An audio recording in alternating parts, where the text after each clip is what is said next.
Hi, I'm Jason McCoy, and welcome to Pet Heroes. Every year, countless animals are abandoned and left without homes. But when these animals get a second chance, how can they pay it forward? Well, here are two stories of rescued pets who became very unlikely heroes. Cats at Home Hospital in Cloverdale, BC, is a clinic that caters exclusively to felines. Dr. Susan Thompson and her husband Jim opened this cat-friendly hospital in 1995. I originally started doing cats and dogs, and I just found that I had an affinity for cats. I love dogs. I have 2 dogs at home, but with kitties, I just seemed to have a rapport with them that made my job easier. There's no dogs here making noise, no barking. And because we focus just on cats, I think we sometimes have a better sense of what their needs might be and their medical conditions. Anyone who visits the clinic will eventually bump into Pico, a ginger cat who has come to be known as the face of the clinic. He's one of the coolest cats I've ever met. He's actually a family pet, but he never adjusted very well to being at our house. Doesn't like the home environment, and he finds the other cats in a house to be rather scary. Here at the hospital, he doesn't mind the other cats. He seems to sense that this is different. The space is smaller, and he likes that better. He's much happier here. I would say that if you went to virtually any hospital, you would find a rescue cat or a rescue dog that somebody in the practice fell in love with and wanted to give them a second chance.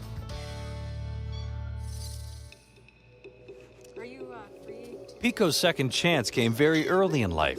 Susan remembers Pico showing up as a very sick kitten who faced very risky surgery. My training initially is in surgery, so I was working as a locum there doing a lot of surgery, and this little kitten was brought in. He had crystals in his urine, and his urethra, which is the passage between the bladder and outside, had ruptured.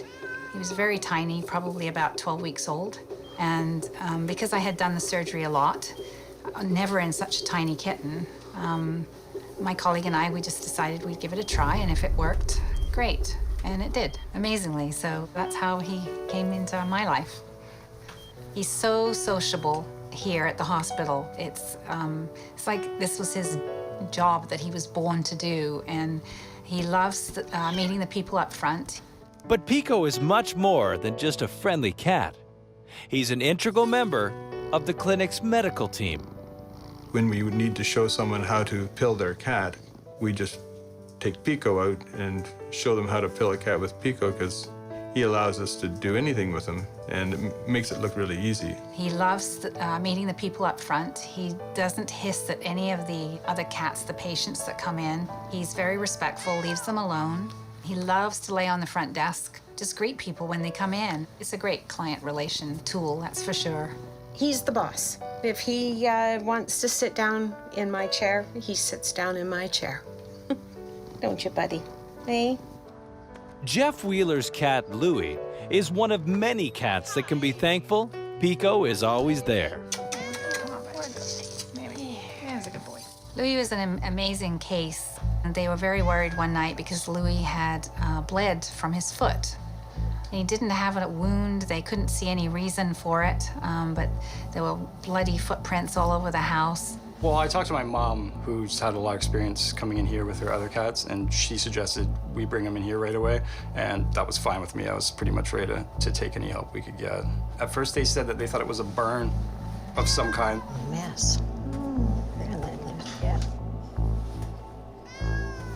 And he had a tiny little puncture hole in a pad on his front foot. And we initially thought it was a spider bite that had injected some toxin into the pad and prevented blood clotting. So they wrapped it up and sent him back home with me. The next morning, it was a real huge mess. It was a lot of blood, just clean it up and let's get him back to the hospital right away, because obviously there was something really wrong. And Louie is very clean, so he kept washing himself and actually drinking his own blood to the point where he lost a large percentage of his blood volume, became very, very weak. Louie has lost a lot of blood and will definitely need a transfusion. But where does a small clinic find enough blood on such short notice? He was not doing well at all. He was not responsive, and he seemed pretty not himself and pretty down. Louie's mysterious paw wound is serious enough he'll need a transfusion. But transfusions for cats are complicated procedures, and Louie's growing weaker by the minute. A transfusion starts once we've identified we need one with making sure that we have a donor and a recipient that match. And not only that, they have to go through cross-matching, which is where you mix each cat's blood together and do certain tests on it to make sure that there will not be a transfusion reaction.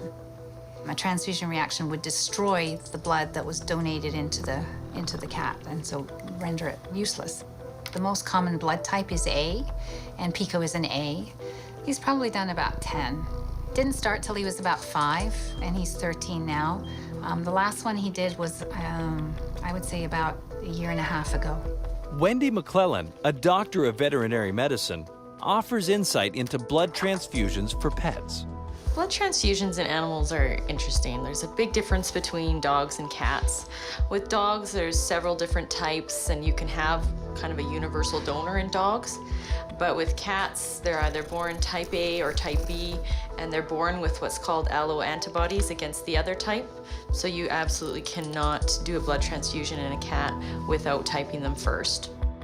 Fortunately, the odds are in Louie's favor, and Pico's type A blood is a match.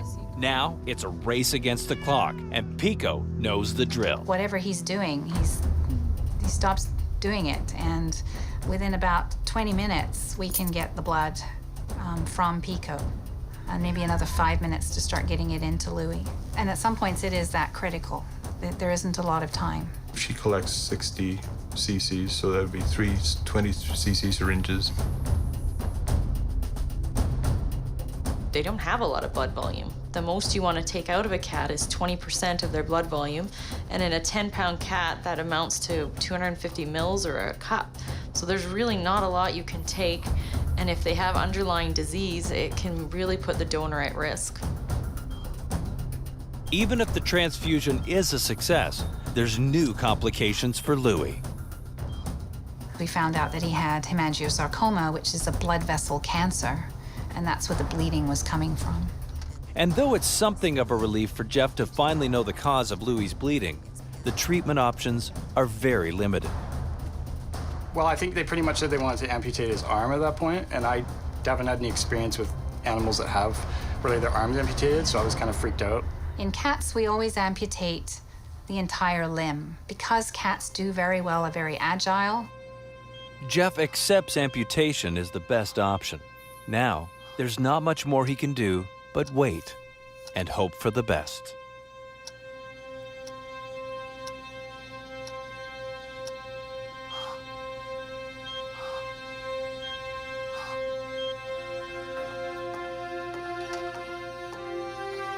When Susan finally emerges from surgery, she has good news for Jeff.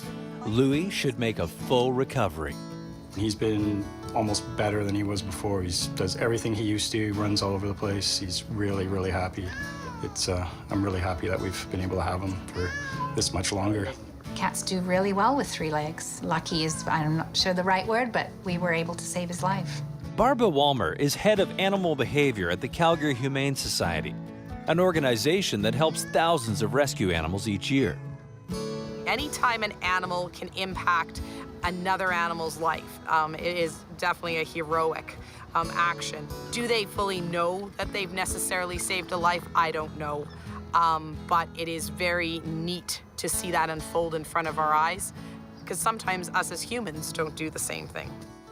Less than a year after helping save Louie's life, Pico's own health takes a drastic turn. In January of this year, my staff, they noticed that Pico was losing weight. And he's always been a big cat. He loves his food, always eats all his food, and he just wasn't eating as well as he had been, and he was losing weight. So I did an examination and found a mass in his abdomen. It turned out to be cancer. And when we took him to surgery, initially I thought that he had so much cancer inside him that the fairest thing for him was not to let him wake up. When he was opened up, it was apparent that there was more cancer than anticipated, and it was, I believe, covering one of his kidneys as well. So we had another cry. Should we decide to go ahead, or should we decide to say goodbye to him at that point? The staff talked to me when I was in surgery and said, you know, Susan, give it a go and let's see what happens. We're not going to let him suffer or hurt, and let's just give him a chance. He deserves it, and that's what we did. Thanks to the efforts of Susan and her surgical team, Pico pulls through. Maybe he has a little guardian angel, I don't know, but he's done really well, and right now he's in complete remission. Well, The proverbial statement is cats have 9 lives, and you know, we're not sure how many lives he's on, but he's certainly moving on to the next one, and we're hoping that he's got a few more, because he's a special type of kitty, and we really enjoy his presence. He's a hero to me because he never complains. He never fights, struggles. And cats are very independent. They certainly, if they don't like what's being done to them, they'll demonstrate it. Pico's role as an easygoing assistant is integral in so many ways. Whether he's donating blood, or helping demonstrate how to give cats medicine, or simply offering hope and inspiration as a cancer survivor, Pico is an unflappable ambassador for the clinic. I think it's great that Pico was a rescue cat, and often these rescue cats end up being clinic mascots and get called into service like this. All cats need homes, and it's great to consider a rescue cat when you're considering bringing a cat into your home. Pico's a hero for helping out cats like Louie that would not be here without a cat like that to help out and, you know, donate his blood, and it's a wonderful thing for sure.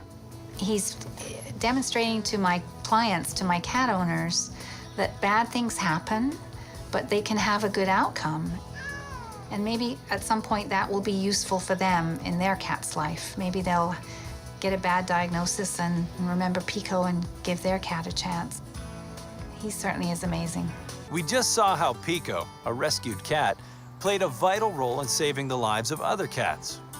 Next, we meet Manuel, a little dog making a big difference in more ways than one. Kim Monteith lives just outside of Vancouver in Burnaby, where she works at the BC SPCA. What I do at the SPCA is I'm a regional animal welfare supervisor, so I actually have the best job in the whole organization. I get to teach volunteers and staff how to care for the animals, what the animals need. I get to work a lot with the public. Kim works alongside her 2 dogs, Ko and Manuel. Ko is really easygoing. He's a Doberman pit bull that he was beat up, but he's very socialized. And then there's Manuel, a tiny Chihuahua packing some big attitude. Manuel's personality is very feisty. He's very loving, it's a little bit of everything. If you can't really say he's one way or the other. He just is really easygoing, but outgoing and very demanding, loving, standoffish, fearful. He's a little bit of everything. That's what makes him so special. Manuel was abandoned outside of one of Burnaby's busy SkyTrain stations, starving and in desperate need of medical attention. And we found out that he had a dermoid sinus, which is, I guess, similar to spina bifida in people. So we raised some more money and had some surgery done for him, and he's a success story. Manuel had to spend more than 6 months in recovery. And because I had spent so much time with him, I kind of bonded with him and then couldn't part with him. So he ended up staying with me, and he's been with me ever since. I do think that animals get some type of idea that they are getting a second chance at things. Quite often people come to an adoption center like the Calgary Humane Society looking for that special pet. They're wanting a different type of relationship. So between the animal and the person, I think it's a very intense, interesting relationship that can be created. Chihuahuas as a breed are very energetic, they're entertaining, they're comical, they're very loyal, but they can also be very suspicious of people and very aggressive to strangers, which is why we playfully call them in veterinary medicine land sharks. Charlie Leung has been with the SPCA for over 30 years. Working with animals and making a living at the same time, you cannot be better than that.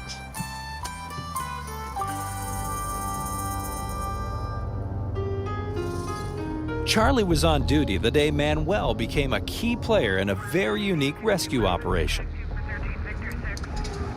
Responding. 10-4, we're on the way. An emergency call summons Charlie to the tidal pools at Stanley Park, where a confused young beaver is in big trouble. He's followed a freshwater stream to the ocean and somehow found his way into the salt water. For many beavers, salt water can be deadly. Lanny Sheldon is a biologist working at the Burnaby Wildlife Rescue. They have a really high mortality rate when they are getting into salt water, and if they reach that critical stage, it's really hard for their kidneys to process. They often go into congestive heart failure and pneumonia, so it's a pretty serious thing. So whenever this happens, we definitely need to get them into care. Charlie decides to call for backup. Luckily for Charlie, Kim is only minutes away. And luckily for the beaver, Kim has a friend riding shotgun today. Her fearless Chihuahua, Manuel. He'd swim into shore when he saw people, and then they'd make noise or talk, and then he'd swim back out. So I spoke to my coworker, Charlie, and he said he's probably looking for his mate or his mother, because they're social, they bond with a partner. And then I remember that Kim had Manuel, and since Manuel is same color as a beaver, maybe a little bit smaller, I said, well, let's try that and get Manuel down there. While Charlie tries to get the crowd to back up, Kim heads to her truck to grab Manuel. It's a total long shot, but Manuel may just be the difference between life and death for this distressed beaver. I got Manuel, brought him down to the beach with my big net, with his little life jacket. Kim and Charlie prepare Manuel for an unusual water rescue. The plan is for Manuel to splash around in the shallows and hopefully lure the beaver into shore. Put Manuel on the beach and then walk into the water. Kim tries to reach the beaver with her net, but he keeps his distance and moves down the beach. Every extra moment in salt water increases the risk of serious damage. So we had to come back out and move down the beach to follow his path because he kept coming in and out. So we moved down and did the same thing, and I stood in the water, very still. Amazingly, Manuel's movements are helping coax the beaver closer to shore. Other animals calm other animals down. When they go through a traumatic incident, they're always uptight and scared and things like that. Once they arrive at our shelter and they see other animals, then they'll calm down. And as he swam in, I just flipped the little net up and pulled him right up. Without Manuel, I don't think we can get close enough to get the beaver that way. The beaver was very overwhelmed. All the people on the side trying to get a look, everyone's interested to see the cute beaver. And with the beaver's poor eyesight, all those people would have looked like one big, scary, single thing. So I think when the beaver saw Manuel, he probably much smaller, much quieter, and didn't smell like the scary people. And I think he was attracted to something safer. Manuel's first time being a beaver decoy is an unqualified success. By coaxing the disoriented beaver out of the salt water, he's saved it from a deadly toxic reaction. He made the important contact and, I guess, convinced the beaver to come in. Once we got the beaver in the net, then we take it to Burnaby Wildlife Rescue for them to take care of Manuel. This beaver specifically would have had what we like to call hydrotherapy, which basically in layman's terms means they get to swim. And we'll make sure that they're stable enough to be able to swim without, causing any duress to the patient. We're able to manage their body temperature, and they're basically flushing their system. Instantly and instinctively, as soon as they go in the pool, they start swimming around and drinking. You just see them guzzling water. Extra fluids are injected to help flush the toxins, and anti-inflammatories help control swelling around vital organs. The combined treatments nurse the beaver back to health, and he's released back into the wild near a freshwater stream. Organizations like the SPCA are so important in giving animals like Manuel a second chance. These animals are so deserving, and they almost seem to be extra loyal, extra loving, extra giving. And as it turns out, in this case, he gave another animal a second chance. Since his unorthodox beaver rescue, Manuel has stepped into an educational role for the BC SPCA. He now travels around with Kim, teaching children and adults alike the benefits of proper animal care. Manuel's a hero because he has helped, he's actually touched so many lives, both human and animal. He's brought a lot of smiles to a lot of people's faces. He has, just from a cuddle, from helping the beaver, from helping a child learn how to handle a dog, how to appreciate a dog or an animal. He's touched so many people, and for me, I just couldn't live without him. Manuel and Pico, two incredible animals given a second chance at life, made the most of that opportunity. Whether it's donating blood to cats in need or leading a beaver to safety, Pico and Manuel are heroes who continue to make a positive impact in the lives of both humans and animals. For more information, visit cmt.ca/petheroes.